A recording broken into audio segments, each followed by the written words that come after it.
Olá, seja bem-vindo, seja bem-vinda. Horizonte no Ar, ao vivo, na sua casa. Hoje falamos sobre política, sobre o cenário atual e as expectativas para 2019 do governo de Jair Bolsonaro.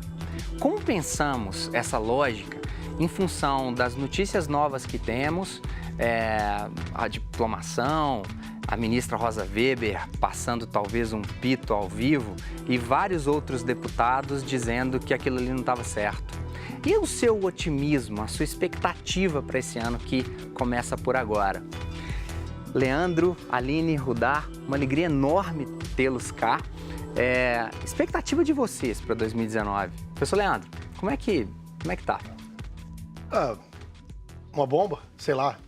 Nós temos um ano bastante conturbado, na verdade, é uma coisa também interessante. Nós vamos ter um término de um ano, mas é como se nós não tivéssemos o ano terminando e tivéssemos ele recorrente. Sim. Mas eu, particularmente, opinião muito minha, eu vejo com bons olhos o próximo ano. Algo me diz que a gente, pelo menos, começa a enxergar um Brasil mais de verdade. Sim. Não sei. Temos muito a ser discutido aqui hoje ainda, né? Aline. Bom, eu acho que existe uma expectativa muito boa, principalmente em relação à economia, né? Tem uma expectativa grande em relação às ações do próximo governo. Mas é claro que ainda tem muitos desafios que o Bolsonaro vai enfrentar, principalmente em relação à formação da sua maioria no Congresso, porque ele não pode governar sozinho e tem que identificar qual alternativa que ele vai trabalhar para não manter a política que ele dizia que queria combater, né? Sim. Então, vai ser um dos desafios para ele. Mas eu acho que a principal expectativa positiva é em relação à economia. Assim, os mercados estão com uma boa impressão em relação à equipe do superministério do Paulo Guedes, mas ainda assim serão muitos os desafios do Bolsonaro em termos políticos e sociais. Eu vou hoje fazer uma grande costura. Eu até comecei, amigo telespectador do Horizonte Debate, mais rápido, porque a gente tem muita coisa legal e 3 convidados tão feras para a gente poder discutir cada vez mais. Pelo 99642-8473, você participa comigo aqui o tempo todo. Eu vou ser um mediador, inclusive das suas opiniões, das suas dúvidas. Rudá, quando o professor Leandro coloca de uma expectativa pessoal e quando a Aline coloca de uma expectativa projetada para a questão econômica, isso é de uma característica nossa, brasileira, de talvez sermos otimistas? E até que ponto que a questão econômica, ela de fato, sinalizada pelo mercado, ela é boa em si? Não, você tem toda a razão. O brasileiro é crédulo. É até bonito, né? Eu coordeno uma rede nacional de defesa da democracia. Então, nós temos bispos, mães de santo, rabinos, evangélicos e policiais. E hoje mesmo eu estava chegando de Brasília e falei, gente, a gente não tem que ficar num oba-oba da rua. Temos que ser racionais. A gente é assim mesmo, brasileiro, eu acho até bonito. Agora, o que vai acontecer é o seguinte, nós temos que ter clareza de 2 ou 3 questões básicas. A primeira é que o Bolsonaro, ele é virgem do ponto de vista do executivo, né? E principalmente federal. Ele já está vendo como não dá para ser como ele queria. Se é que não era jogo de cena, né? Ele vem do baixo clero, ele tem 27 anos de experiência, ele não é um novato, ele é um político profissional. Né? E desses políticos profissionais que nunca projetaram nada para o país. Ele não tem nada para o país. Ele tem propostas, o baixo clero trabalha com a alimentação da base dele. Né? Bom, mas ele tem legitimidade, ele foi eleito, então ele tem legitimidade. O que aconteceu? Logo de cara vem a história dos filhos dele, que não vai ser só os filhos. Eu espero que não apareça agora. Eu não estou falando contra a justiça, não. Eu estou falando pela democracia, pela estabilidade. Mas se vier outras coisas dele, o governo dele se transforma no governo Temer em um mês. Agora, o que eu acho é que... Bom, isso poderia ser desesperador, mas não é. Porque nós temos 3 grupos que comandam o governo dele. Eu acabo de chegar de Brasília, tive reuniões, inclusive, com alguns. Um é o grupo ultraliberal, né? Que o expoente maior é o Paulo Guedes, mas não é só ele, a FIENG, são vários outros autores, autores porque são vários da academia, que vem pensando alguns projetos e que eles já perceberam que vários não vão passar. Depois você tem os evangélicos, mas os evangélicos, nesse momento, estão representando o baixo clero. eles estão fazendo ponte com o que se chamava de centrão, que na verdade não existe isso, mas que é um pessoal que pulveriza um pouco as demandas, mas tem uma relação, alguma coisa próxima com os empresários, por exemplo, na área da educação, mas não tudo. E, finalmente, o bloco talvez mais centrado, mais equilibrado, que são dos militares. Eu, por exemplo, estava ontem em Brasília e os militares estão irritadíssimos com o Bolsonaro por causa da posse dele. E por quê? Porque eles são profissionais da política, do Estado. O Bolsonaro não é.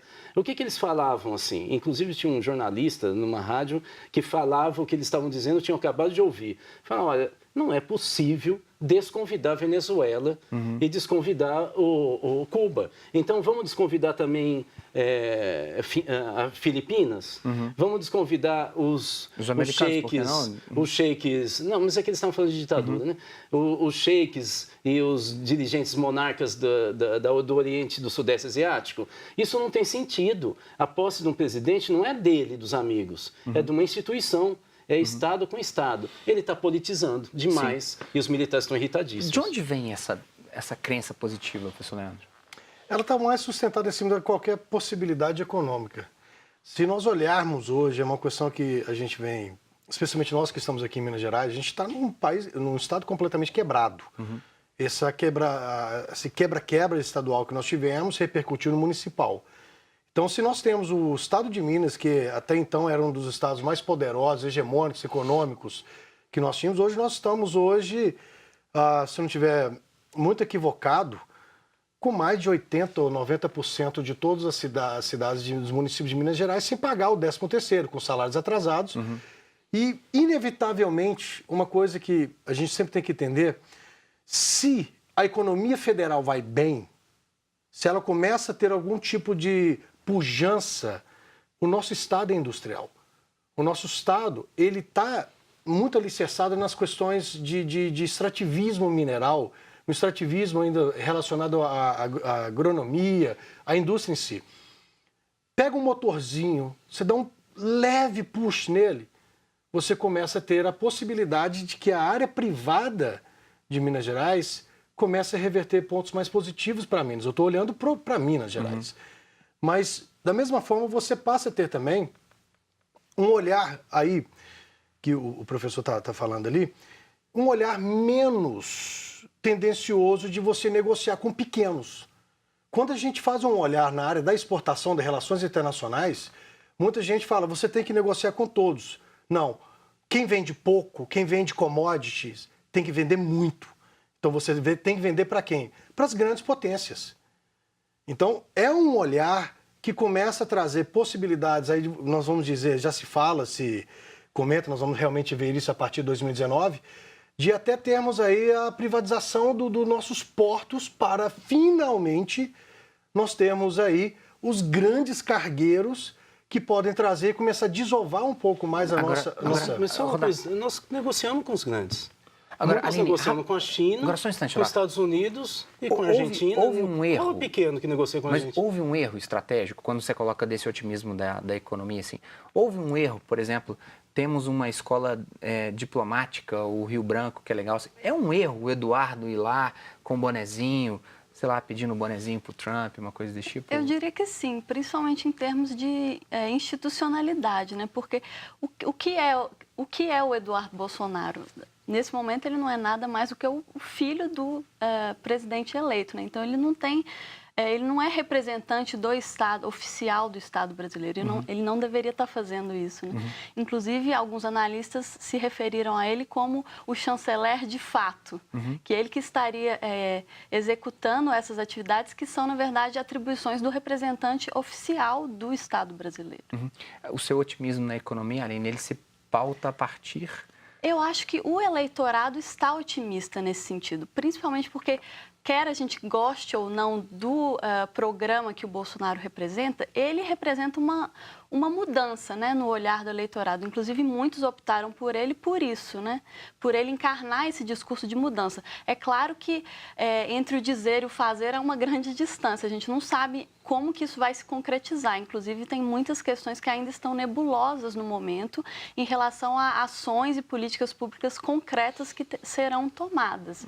Mas a expectativa do eleitorado é muito positiva em relação à mudança.